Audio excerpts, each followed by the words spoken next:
Hello everyone, welcome to Crystal International Public School. In previous video, we started chapter number 12, India post-independence. In that we study about the India 1947. 15th August 1947 we achieved freedom, independence. After that Pakistan separated from India. 3 questions we will discuss in this chapter. First one, why was India partitioned? Second, what were the problems faced by our country after the partition? And the third question, how did these political changes happen? In that first topic we studied, that was resolution of the Muslim League, which was passed in 1940 session, in which they demanded for the separate country Pakistan. And after that Mountbatten reached to India in March 1947. He proposed for the separation of India and Pakistan. And after that, now today we will start with the Indian Independence Act 1947.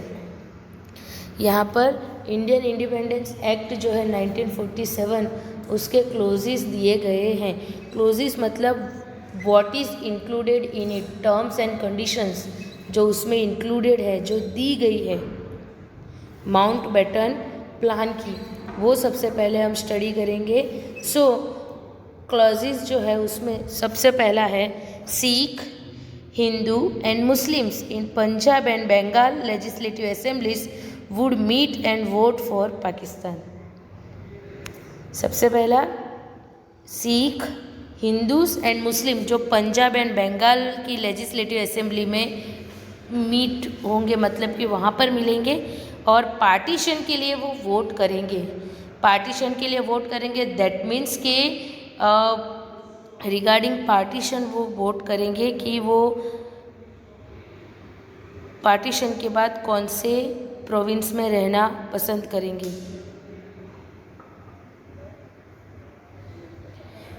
वो group का partition करना है या नहीं. कौन सा? Punjab and Bengal.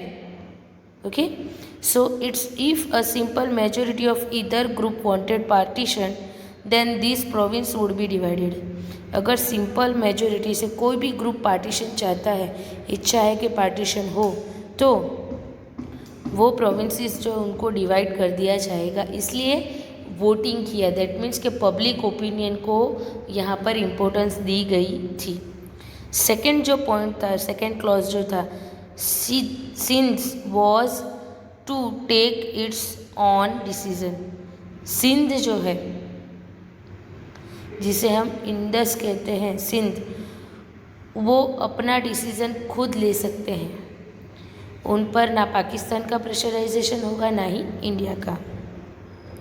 Third, the fate of north west frontier province and Sylhet district of Assam was to be decided by a referendum. Referendum का meaning मैंने प्रीवियस लेक्चर में भी आपको बताया है. It is referendum, that means के public opinion. Fate that means के north west frontier province and Sylhet district जो है आसाम की, उसका जो फ्यूचर है, उसका जो लक है या उसका जो डिसीज़न है, वो पब्लिक ओपिनियन के थ्रू डिसाइड होगा. The next, India would be independent by 15th August 1947. India जो है वो 15th अगस्त 1947 से इंडिपेंडेंट बनेगा.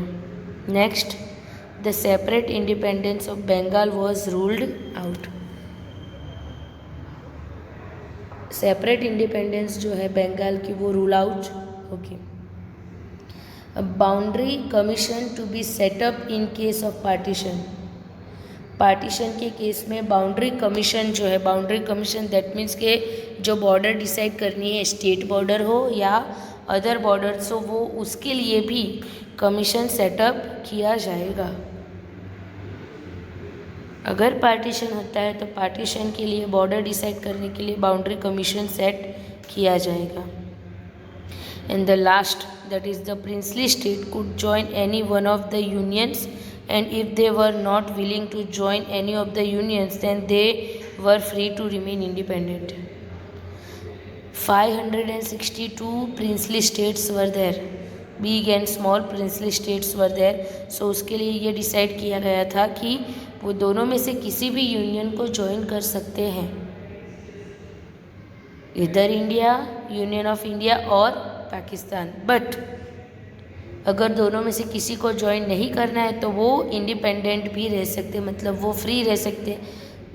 If they want to be part of India और Pakistan, it is okay.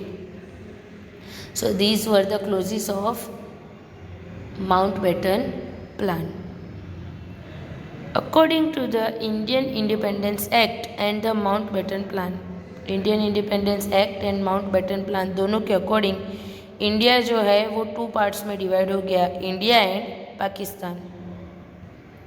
And Mountbatten was appointed as India first governor general. याद रखना बच्चों, India के फर्स्ट गवर्नर जनरल अगर कोई थे तो वो माउंटबेटन थे. एंड पाकिस्तान के फर्स्ट प्रेसिडेंट मोहम्मद अली जिन्ना थे. एग्ज़ाम में आए तो याद रखना, Mohammad Ali Jinnah was the first president of Pakistan and Mountbatten he was appointed as India's first governor general. Okay, the struggle that had started in 1857 ultimately made its goal in 1947. जो struggle 1857 में आपने पढ़ा ये सेमिस्टर 1 में, the revolt of 1857, even Vinayak Damodar Savarkar जो उन्होंने book भी लिखी है 1857 the first freedom struggle of India. So 1857 से स्टार्ट हुई स्ट्रगल, नियर अबाउट 90 ईयर्स के बाद 1947 में हमें हमारा गोल जो है वो अचीव किया. कौन सा गोल? फ्रीडम का. Sindh, Balochistan, west Punjab, north west frontier and east Bengal, ये सारे ही सिंध, बलूचिस्तान, वेस्ट पंजाब, पंजाबी 2 पार्ट्स में डिवाइड हो गया, east and west. So west Punjab and north west frontier and east Bengal. East Bengal हमने देखा है जो अभी मैप के अंदर दिखाया जाता है ना, बांग्लादेश वेस्ट बंगाल के नीचे, वो ईस्ट बंगाल जो है वो भी पाकिस्तान का हिस्सा था. And the rest of the regions remained in India. और बाकी का जो है वो इंडिया के रीजन में इंक्लूड हुआ. So this was about the Indian independent act. Now rejoicing the independence through the nation, through out the nation, पूरे नेशन में जो रिजॉइस का मतलब एन्जॉयमेंट जो था इंडिपेंडेंस का, वो a wave of happiness and celebration swept the nation. Happiness की जो वेव है एंड सेलिब्रेशन पूरे नेशन में थी. We had become free from the shackles of slavery. हम लोग मीन्स के जो इंडियंस थे वो स्लेवरी के शेकल्स में से फ्री हो गए. अब तक हम स्लेवरी में जी रहे थे, अब उसमें से हम बाहर निकल गए.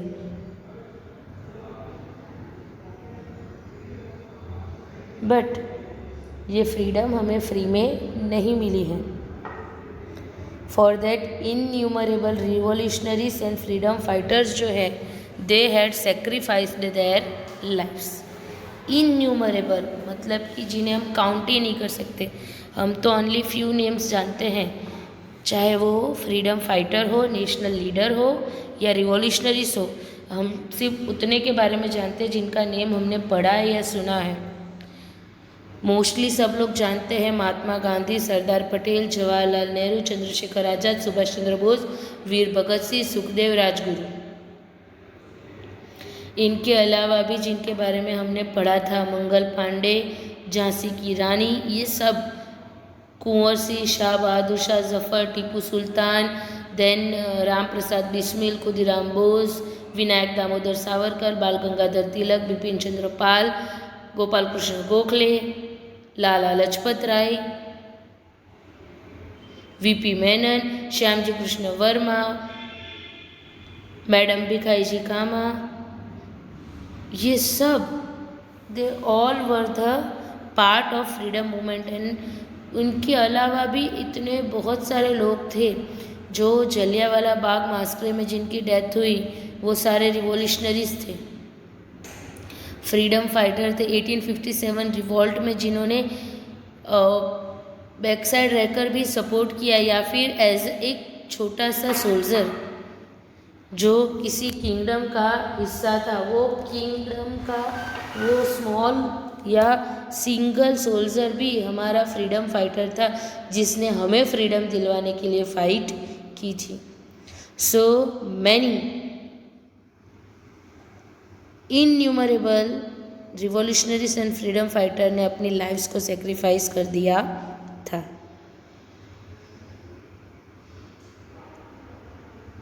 Many known and unknown people had contributed in a small or big way, even beyond their capacity in the freedom struggle to make us independent. बहुत सारे नॉन एंड अननोन, मतलब कि जो आज फेमस है वो नॉन, और बहुत सारे ऐसे जिनके नेम हमें नहीं पता है, जिन्होंने अपना नेम कहीं पर हाईलाइट तक नहीं किया है, ऐसे अननोन पीपल जो है उन्होंने स्मॉल या बिग वे में, इवन बियॉन्ड देयर कैपेसिटी, मतलब वो जितना कर सकते थे उससे ज़्यादा ही कंट्रीब्यूट उन्होंने किया टू मेक अस इंडिपेंडेंट, हमें फ्रीडम दिलवाने के लिए, हमें फ्री करने के लिए। फ्रीडम स्ट्रगल में उन्होंने अपनी कैपेसिटी के बाहर जाकर, बियॉन्ड द कैपेसिटी, उन्होंने कंट्रीब्यूट किया। Jawaharlal Nehru, he became the first prime minister of independent India.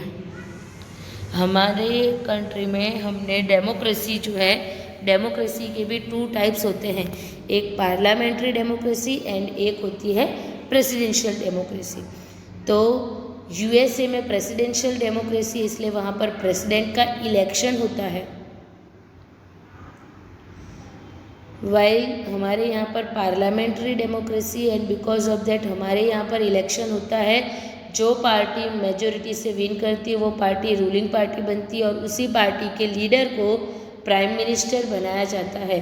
और प्रेसिडेंट जो है वो हमारी कंट्री का फर्स्ट सिटीज़न तो है, लेकिन वो किसी भी पार्टी से बिलोंग नहीं करता है, रूलिंग पार्टी या ऑपोजिशन पार्टी का वो पर्सन नहीं होता है।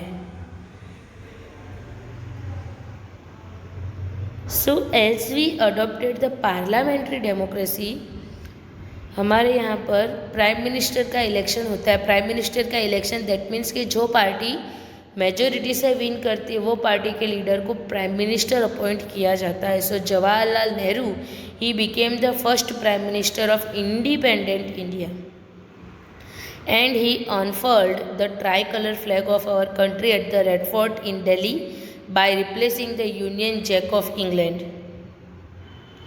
The nation was rejoicing in the glory of independence.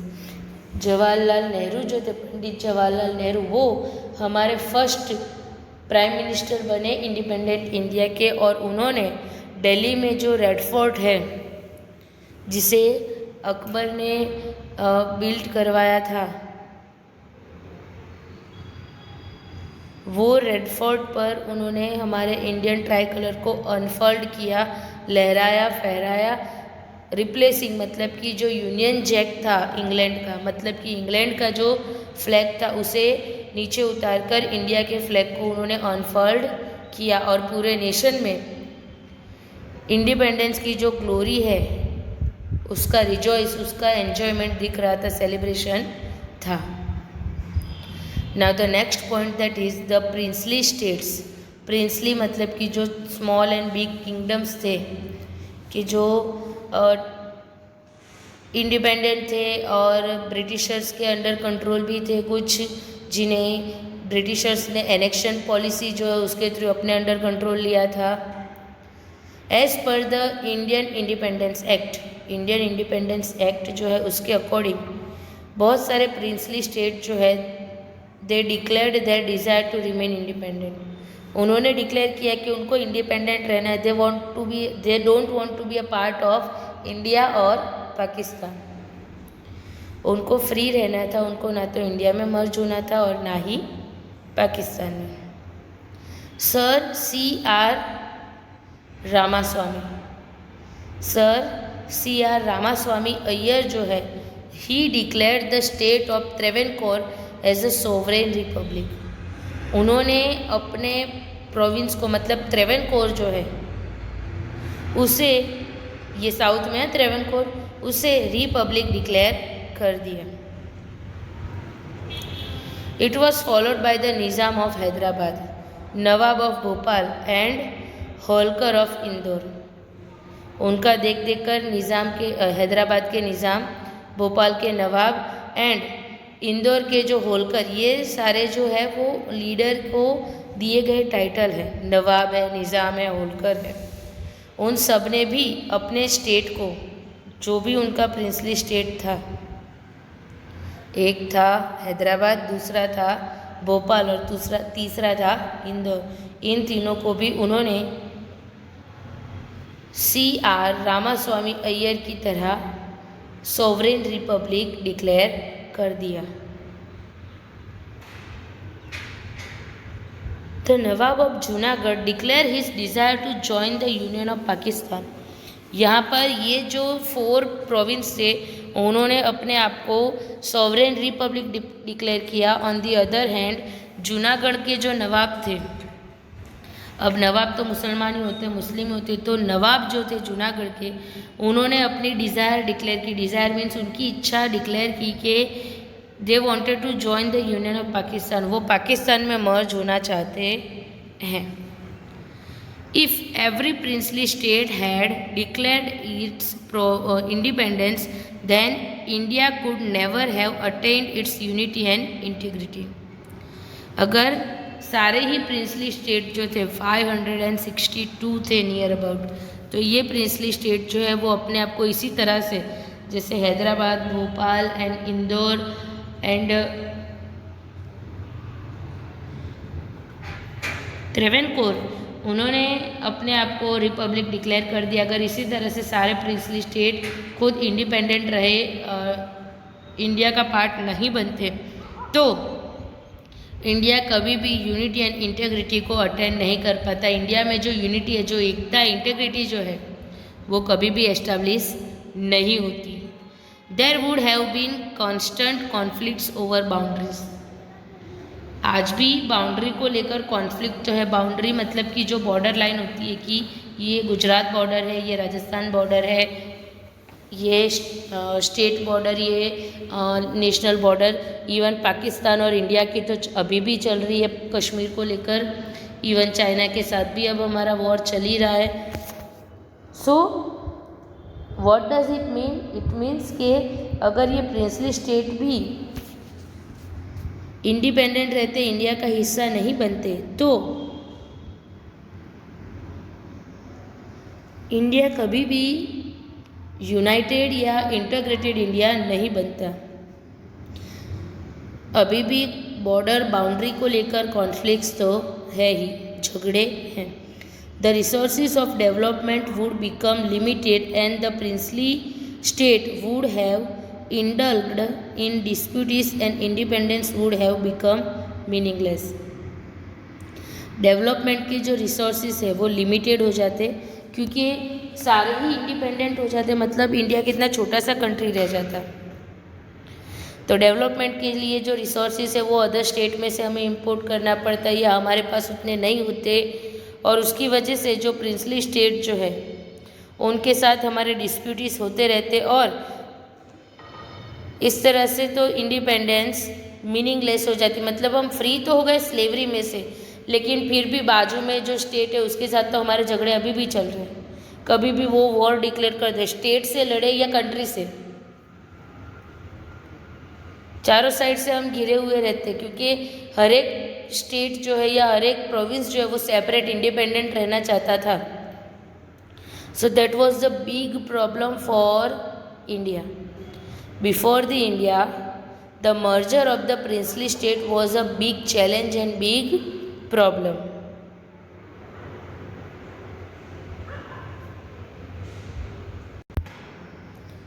So this become a major problem, major challenge before the India to merge all these state into India. Okay, now merger of the princely state, this is our next topic. Okay, at the time of independence, there were 562 princely state in our country. As I told you earlier, कि independence के time पर near about 562 princely state थे. Right now हम जानते हैं कि 29 states are there in India. Okay, but उस time पर आप सोचो कि इंडिया कितने पार्ट में, छोटे छोटे हिस्सों में बटा होगा कि 562 प्रिंसली स्टेट थे. India became a strong union as well as all of this princely states had joined the Indian union. India जो है वो स्ट्रॉन्ग यूनियन इसीलिए बना है कि ये सारे ही प्रिंसली स्टेट जो थे, 562 प्रिंसली स्टेट, उन्होंने इंडियन यूनियन को ज्वाइन किया. This most important and challenging task was completed by the Vice Prime Minister and the Home Minister Shri Sardar Vallabhbhai Patel and his Secretary Sir Shri V.P. Menon. ये जो task था, challenging task, अगर class में कोई एक बच्चा agree नहीं कर रहा है तो उसको रेडी करना भी डिफ़िकल्ट होता है कि बेटा आपको इसमें पार्टिसिपेट करना पड़ेगा या ये काम करना है. वो रेडी नहीं है तो उनको रेडी करना इतना डिफ़िकल्ट अगर है. देन थिंक अबाउट के 562 प्रिंसली स्टेट थे, उन सब को कन्विंस करना, इंडियन यूनियन में मर्ज करना, that was definitely not a easy task. But then to the most important and challenging task, it was completed by our Vice Prime Minister and also our Home Minister Shri Sardar Vallabhbhai Patel. We should feel proud to have such a great leader in our country. Sardar Vallabhbhai Patel, he was very strong leader. And with him his secretary, whose name was Shri V.P. Menon, they both tried and they joined, they merged all the 562 princely state in Indian Union, and because of them nowadays India is developing country. They appealed to the patriotism of the kings, and with their excellent diplomatic skills they successfully merged the 559 state with the Indian Union. उन्होंने जो Kings थे उनको appeal की for the patriotism, country के लिए, nation के लिए उनके अंदर जो डिवोशन होना चाहिए, जो एक फीलिंग होनी चाहिए पेट्रोटिज्म की, देशभक्ति की, उसके लिए उन्होंने अपील की. और उनका जो एक्सेलेंट डिप्लोमेटिक स्किल था लोगों को कन्विंस करने का, कुछ लोगों में टैलेंट होता है ना कि बातचीत करके ही वो बात सुलझा देते हैं, आंसर ही ऐसे देते हैं, कन्विंस कर ही देते हैं. So with his excellent diplomatic skills they both, Shri Sardar Vallabhbhai Patel and Shri VP Menon, दोनों ने मिलकर 559 स्टेट को इंडियन यूनियन में मर्ज किया. That means still 3 states remain, अभी भी 3 स्टेट्स बाकी थे. But the first princely state to accept the merger was the king of Bhavnagar, Maharaja Krishna Kumar Singh ji. सबसे पहले अगर कोई किंग रेडी हुए थे इंडियन यूनियन में मर्ज होने के लिए, इंडिया का हिस्सा बनने के लिए, तो वो थे कृष्ण कुमार सिंह जी, भावनगर के किंग, भावनगर के महाराजा. उन्होंने सबसे पहले इंडिया में मर्ज होने के लिए एक्सेप्टेंस दिखाया। But at the end 3 states they were reluctant to cooperate. Reluctant to cooperate means कि वो इंडिया में मर्ज होने के लिए रेडी नहीं हुए। एंड वो 3 स्टेट्स थे जूनागढ़, हैदराबाद एंड कश्मीर। अब ये तीनों स्टेट इंडिया में मर्ज हुए तो कैसे हुए? वी नो कि जूनागढ़ इंडिया में ही है, गुजरात में है, हैदराबाद भी इंडिया में है एंड कश्मीर भी इंडिया का ही पार्ट है।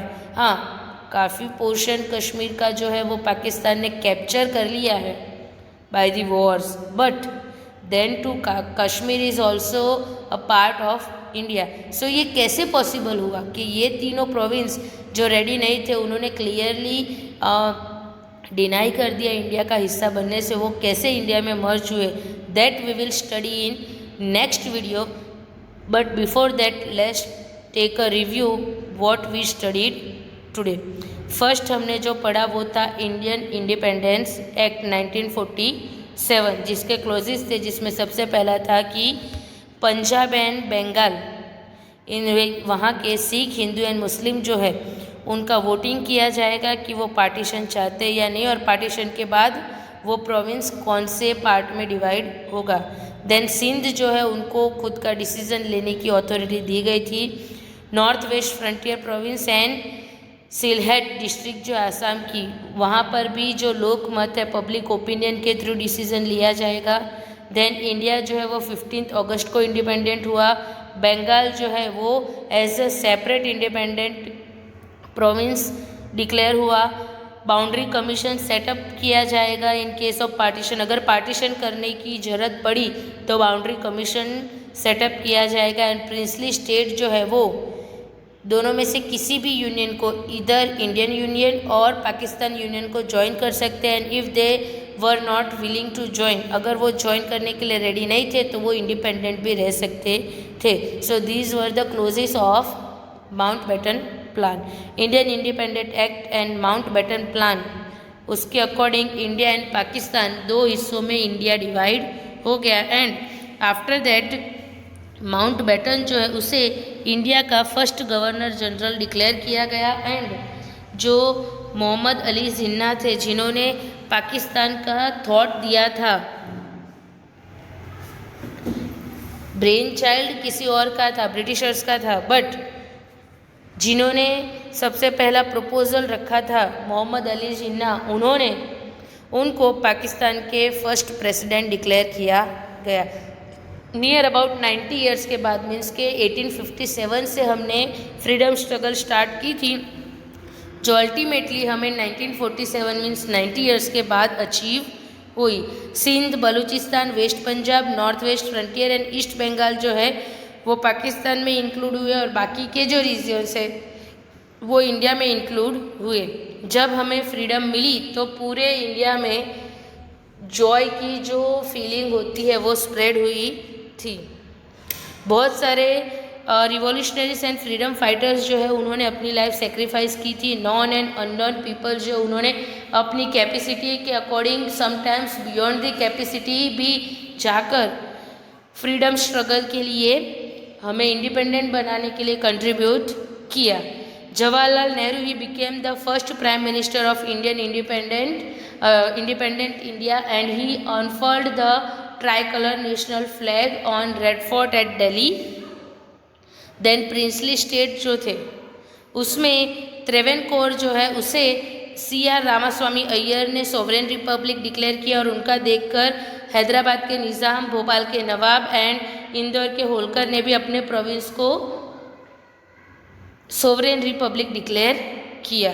एंड जूनागढ़ के नवाब जो है उन्होंने पाकिस्तान यूनियन को ज्वाइन करने की इच्छा दिखाई।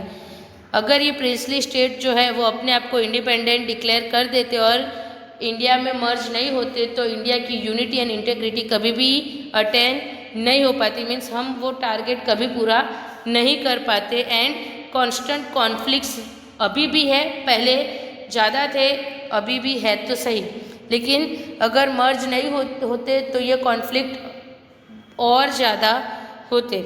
सो जो डेवलपमेंट के रिसोर्सेज है वो लिमिटेड हो जाते हैं। अभी तो क्या है कि पूरा इंडिया, जितने भी प्रोविंस है, जितने भी स्टेट्स है, वो सारे इंडिया के हैं, तो वो सेंट्रल गवर्नमेंट से अबाइड है, तो हमारे पास रिसोर्सेज जो है डेवलपमेंट के वो ज़्यादा है। अदरवाइज़ तो हमारे उनके ऊपर कोई राइट ही नहीं होता, क्योंकि वो तो पूरा एक इंडिपेंडेंट स्टेट होता, तो डेफिनेटली वहाँ से हमें इंपोर्ट करना पड़ता, जहाँ पर हमें टैक्सेस पे करना और ये सब होता।